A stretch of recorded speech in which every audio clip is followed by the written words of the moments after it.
Teniendo en cuenta su condición, yo me guío siempre, naturalmente, por la ley de estudiantes, le sustituyo esos 15 meses de prisión por 2.700 euros de multa.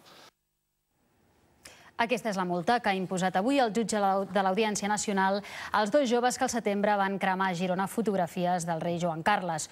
Un judici polèmic perquè el jutge no ha deixat que els dos joves acusats parlessin en català quan a l'Audiència Nacional és habitual que es declari en altres llengües amb l'ajuda sempre d'un intèrpret. Marta Viladot, explica'ns quina és la raó que ha donat el jutge per no deixar declarar en català. El jutge Vázquez Onrubia ha dit que, segons la Constitució, tots els ciutadans espanyols tenen l'obligació de conèixer el castellà. També ha dit que aquí a la Comunitat Autònoma de Madrid el català no és una llengua oficial. El fiscal, l'advocat defensor, volem dir, Benet Salellas, li ha replicat que l'Audiència Nacional té competència sobre tot el territori de l'Estat i, per tant, aquest argument no hauria de ser vàlid. També ha dit que els dos acusats van poder declarar en català aquí a l'Audiència durant la fase d'instrucció.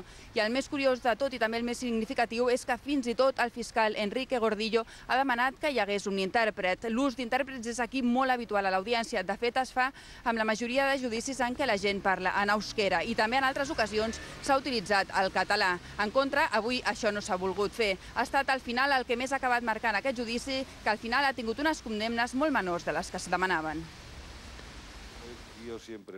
La justícia ha optat finalment per no sobredimensionar la crema de fotos dels Reis i, per tant, no afegir més llenya al foc i ha deixat la crema de fotos de Girona en 2.700 euros de multa per a Jaume Roura i Enric Estern, rebaixant a la meitat la quantitat que havia demanat el fiscal. La pena que le correspondería a ustedes sería 15 meses de prisión. Sin embargo, teniendo en cuenta sus circunstancias personales y las condiciones del caso, considero que es más positivo, sobre todo para ustedes, que no ingresen en prisió. Roura i Estern els han condemnat per un delicte d'injúries greus contra la corona després de que tots dos hagin admès davant del tribunal ser els autors de la crema de fotos dels Reis en el decurs de la visita del monarca a Girona el passat 13 de setembre.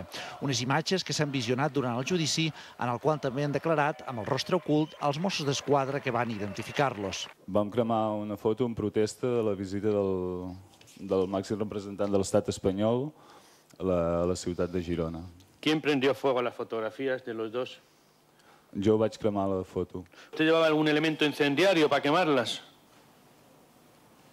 Jo portava l'alcohol de curar, que serviria de combustible. El judici ha quedat enllestit en menys de 3 hores, però segurament el jutge Vázquez Onrubia ha perdut una oportunitat amb la seva oposició a que els acusats parlessin en català enmig d'alguns comentaris capciosos. Jaume, ¿usted cuántos años tiene?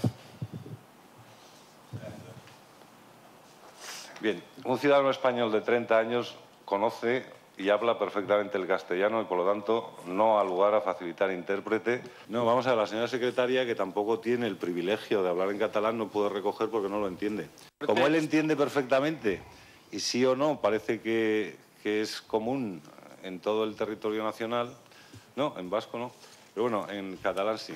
L'advocat de la defensa ha denunciat que aquesta actitud del jutge vulnera greument el principi de defensa dels acusats.